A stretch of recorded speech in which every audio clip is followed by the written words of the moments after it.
Hello, and it's wonderful to see you. My name's Autumn Resh-Marsh from the University of Edinburgh, and I'm here with my colleague Ruth. And we're going to talk to you a bit today about a new project that we have some funding from the ESRC to undertake over the next year. It's called Transforming Friendship Focused Support, and it's in partnership with our colleagues at the Scottish Through Care and Aftercare Forum. So in this short presentation, we're just going to try and tell you a bit more about the project and hopefully give you some idea of what would be involved in case you want to participate and what you might want to think about in case you want to participate. And we'll be having some further events into August and September with the plan of the project starting in September. So just a bit about us. So, as I said, I'm Autumn from the University of Edinburgh. I'm a senior lecturer in social work. Really interested in trying to do research that improves the lives of people with care experience and supports the people that work with them to do a better job of what they're doing and to kind of learn from everybody's experiences. Ruth, do you want to introduce yourself? Yep, hi, I'm Ruth Emond. I work part-time at the University of Stirling, where I'm a professor of social work, and the other half of the week I work in a small therapeutic service called Family Change, which is in Perth and Kinross. And I guess the story of this project goes back years in that right back from sort of research that I had done maybe 20 odd years ago, I was really struck by the importance young people play in each other's lives and how that's often kind of overlooked, I guess, by the adults and not taken seriously enough when adults are making decisions about young people's lives. And that curiosity, I guess, has stayed. And Autumn and I have had lots of conversations over the years just about the significance of friendships in our lives and how, again, that's sort of just not recognised in the lives of young people currently being looked after, but also care experienced people. And I suppose wanting to think about how we might improve that practice around that aspect. Brilliant. And Pamela's not with us today, but she is one of the practitioners and leaders at the Scottish Through Care and Aftercare Forum, who some of you might know, and she's obviously got a whole team of colleagues who will also be involved in this project in different ways. So they're key partners in this project, and it's very much a joint project. So we're super grateful for them for their input, and that this is going to be very much an equal collaboration between the universities and staff. So just a bit about what we're planning to do. So we have funding for a year, and our year starts this September 2024. And the plan is that we're going to work together for a year to investigate how friendship can be better supported and enabled for care experienced people. And we recognize that, different contexts of care vary, and there are different challenges in different places and for different people with different kind of needs. So we're interested in working with 10 care experienced people across Scotland and 10 through care and aftercare workers who will work alongside those people to undertake a process of investigation to help us kind of understand what's needed, what's important to people, both care experienced people, but also to the workers who are trying to support them and work alongside them. So we're going to use this knowledge that we generate, these things that we find out together, to co-create at least two resources from our learning, which first is what we're calling a framework for friendship focused support. And we might decide as a group we want to change the name of that, but at the moment that's what we're calling it. But we basically want to create something for practice to help people, either people with lived experience or people who are working in the field, to kind of what are the things we need to think about when we're talking about friendship focused support, what's important, and have a clear framework for that. And then to create some materials that might help do that work. So we're not sure, again, what those might be. They might be conversation starters, they might be bits of reading or case studies, but together we'll decide what those things are and we'll create those things together. And the research team includes these 10 care experience people that we're hoping will come forward to work with us, and 10 through care and aftercare workers who will work alongside them, and then us as a team, so myself and Ruth, and then different staff from Staf, and also a part-time research assistant that will be supporting the project from the university side. Ruth, do you want to say anything else about what we're planning to do? No, I think it's just really a useful point that you're making there, Autumn, about uh, how we sort of come together to sort of co-design this. So we've had quite a bit of discussion leading up to this through different workshops and different discussions with people with care experience to try and think about how best to approach this.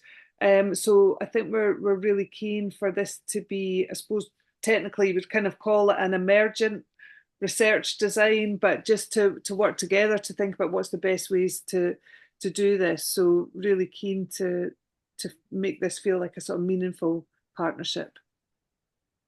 Brilliant. So, Ruth, do you want to speak to this one a bit about how the project's going to run? Sure. So our thought was that, I guess, to try and enable those kind of partnerships, we thought we would have particularly the October date to just really start to get to know each other, to think about the idea around the research and what's led us to that, but also to start to think about this sort of planning component. So what the information gathering is going to look like. And then another full day in March, which is going to help us to think in a bit more detail about what we might produce from this. So to think about the types of resources we could develop, which, as Autumn was saying, we've called a framework, but we're not loving that name really. So all ideas gratefully received on that, but something that's going to help people, guide people's kind of thinking, I suppose. And then we want to have another sort of full day event, which would happen in Edinburgh. And our thought was that that would be a chance for us to think, how has this been for us as a group, as a team? What are the sort of take home points that each of us have got from this experience? And also, I suppose, to have a wee celebration of the work that we've done together. So the project basically works. I think the next slide, does it talk a bit more about the triads, Autumn, or will I? It does. It Yeah, does. yeah, it does. Yes. So just in terms of the sort of administration, then you would be committing to sort of monthly online meetings, and then in between times, each wee team would be undertaking their element of the project. So there'd be these monthly sort of come-togethers, and then in between times sort of working as a wee independent team. But Autumn and I would be around all the time through that to be available to give people some support or advice, or just to hear how it's going, to hear how things are progressing. So we've got a mixture, I guess, of face-to-face, these 3 days together, and then some online commitment as well. Brilliant. Thank you, Ruth. So I'll just say a little bit then about how we think these pairs will work. So the idea is that each care experience person who's part of the team will have a co-worker in their setting. So if you imagine, I'm based in Edinburgh, so if you imagine somebody, a care experience person came forward in Edinburgh who was working with through care and aftercare team here and had a worker that they got on well with, that they thought, oh, the two of us would like to work together. And what we want to do is investigate the issues and challenges and the supports that are needed and the good practice that's maybe already going on in Edinburgh to support care experience people with their friendships. So we'll work together to investigate this situation in our setting here in Edinburgh. So the idea would be that this pair, these dyads, we're calling them, this pair would work together to decide, what about friendship in their particular geographical area or organization they want to investigate. There might be a particular angle that seems really important to you in your setting. So some people might be really particularly interested in kind of how online support and communication works, or might be much more interested in the kind of rules and policies about, allowing sleepovers or encouraging people to come and stay in each other's accommodation or whatever. So it will be up to the pair to decide, what do we want to focus on? The broad theme is friendship, and there might be something, maybe we will look broadly, but maybe there's something really specific. So it's up to you as a kind of pair to decide what you want to focus on and how you want to explore that or investigate that. So you might want to look at the documents that some of the organizations that support care experienced people in your area have around some of these things, or you might want to talk to key people in the organization about, well, how do you think about friendship and what guides how you support it and what you do around that. Or you might want to carry out a focus group with other care experienced people who are working in your organization or involved in receiving support in your organization. But it will be up to you to decide those things with our support. But it's each dyad will be probably a bit different in terms of exactly what you decide to do. We want you to have that kind of flexibility and creativity. And so you'll be writing down together what you find out and trying to record that in some way. And again, it shouldn't be onerous, and we'll give you some tips and ideas about how you might write down some of that or record some of that.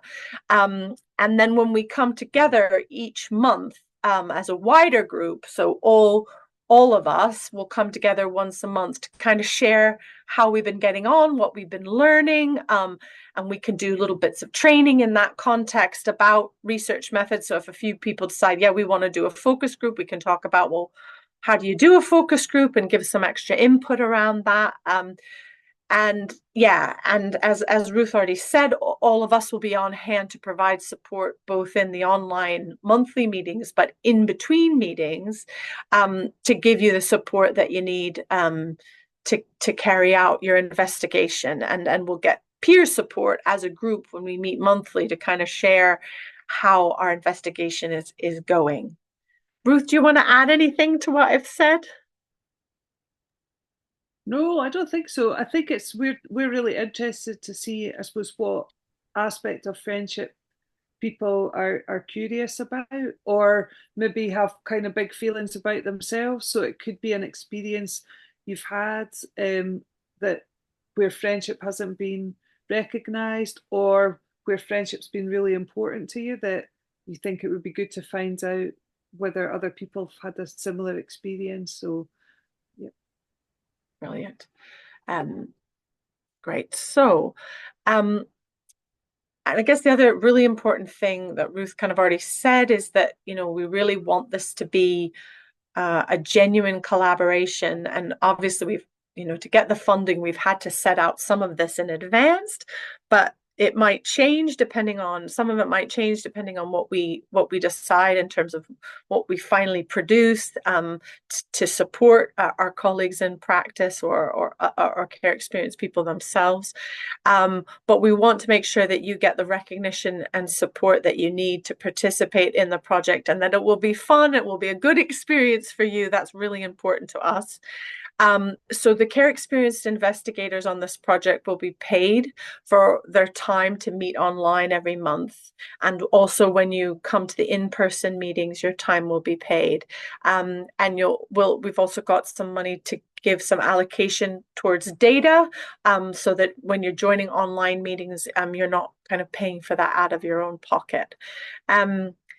We don't have money to pay for the professionals, so the through care and aftercare workers or their equivalent. We don't have money to pay for their time to participate in the project. So it's important that that person has the support and agreement from their employer to take part in this project, and support and work alongside the care experienced investigator as a co-investigator. But we will pay travel expenses for for the workers to come to the meetings, the in-person meetings that will happen, the two in Glasgow and the one in Edinburgh. And you will be named as an author on the framework and any other materials that we produce from the project if you wish. So if you don't want to be named and you want to remain anonymous, that's absolutely fine. But if you would like to be named as an author, you absolutely will be, because as we said, this is very much seen as we're trying to co-produce this together.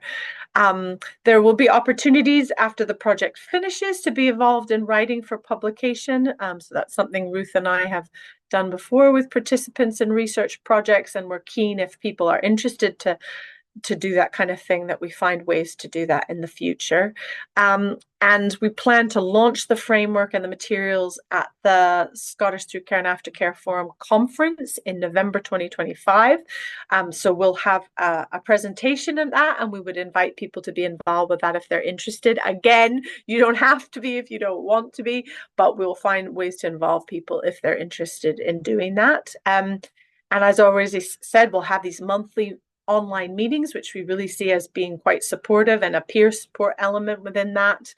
And that will provide some one-to-one meetings out with this from the wider project team, myself or Ruth, the research assistant, or Pam from Staf. There's lots of us on hand to provide support and advice in between.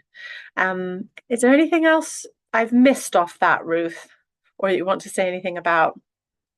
No, I don't think so. I think, yeah, we're just really keen that given the role that we're asking people to take, that be properly paid and properly funded. So we can give you some more detail about rates of pay and things like that if people are interested in going forward. Yeah. Brilliant. Ruth, do you want to speak to this one about things people might want to just think about before they decide whether they want to take part? This is probably not an exhaustive list. Yeah, so we just had to think ourselves about what would put us off, I guess, if we were potentially thinking about getting involved. I suppose one of the big things is time, and I know there's huge demands on everybody's time. So I guess that's part of the reason why the design is so flexible. So there's these 3 long days, and the monthly meetings. We haven't decided when those should be or what time of day. So we'd be really up for having a think with you about what would work best. But in terms of the activities that happen during the month, that would be for the team, the dyad or the couple, to determine themselves like what works best. And it may be that some months are busier for you than others, so our project takes more of a back seat, and then other times you might think, well, we've got a chunk of time, we could really use the time. So we're trying to make it flexible and manageable, I guess, as much as possible. In terms of staff, I mean, I guess the senior management and staff have been really supportive of the project and are keen to support staff members who want to be part of the team. So that would be recognised, I guess, in terms of workload, and just thinking that is an additional piece of work if you are a member of staff. I think the other thing to think about is, as we've said all the way through, is friendship something that resonates with you, something that you see as important in the lives of care experienced people? Do you feel it's something that's been recognised? So I suppose, first of all, tapping into that idea of, is this a project that is interesting to me and is exciting to be part of? Because I think that sustains us. Certainly it's sustained Autumn and I over the last 10 years when we've been trying to get money to do this work. Like, I think we both feel really sort of passionate about the importance of friendship in people's lives, and that we don't really know and understand enough about it. So does that strike you as interesting? And then are there particular bits about it that you find particularly interesting, or that you've got some curiosity or questions about? And then the other bit, I suppose, is over the course of the year, you're going to be working quite closely with another person. So, is there somebody that you really enjoy working with? So, if you're a member of staff, have you really enjoyed working with a care experienced person that you think might be really interested in this project? And it would kind of give you a bit of an excuse to come together. And similarly, if you're a care experienced person, do you have a member of staff that you particularly enjoy spending time with, or like particularly that you think this would be somebody I would really like to be able to see regularly over the next year, and work together on something. I don't know if there's other bits, Autumn, that I've missed. No, I think that those are the key things. I guess in terms of the support of the organization, I guess we're imagining that there could be people coming from statutory through care and aftercare services, or from third sector support organizations. I know that some housing associations provide support and through care and aftercare. It's a very kind of diverse landscape of organizations that people might be coming from, and I think it's really important uh, for anyone who's in a professional role, who's getting paid for that role, to be clear with that their line manager is happy for them to take part, that they understand that the time commitment involved, and how the information is going to be brought together and used. And we can answer questions about that.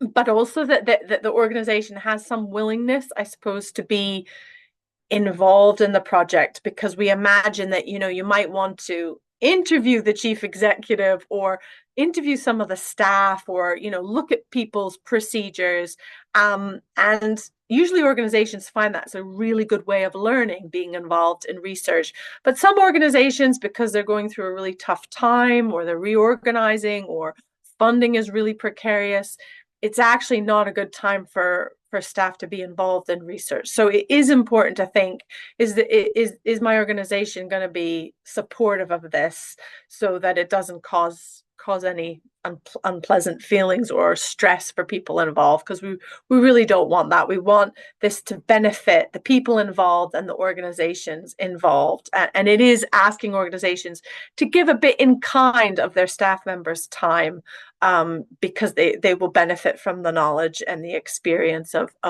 taking part. So yeah, I think I just wanted to add that, I guess. Yeah, and so now we were going to ask for any questions, but obviously this is a recorded session, so we will be having some further sessions coming up, and that will go out on various communication platforms through the Scottish Through Care and Aftercare Forum, and also on their website, and Ruth and I will put it out through our networks. So there'll be a chance to come along to a live session and hear more. But thank you for listening, and hopefully you'll get in touch. You can do that through Staf website, and through, I think, Pamela's email address, but we'll provide that information. I'm going to stop sharing now.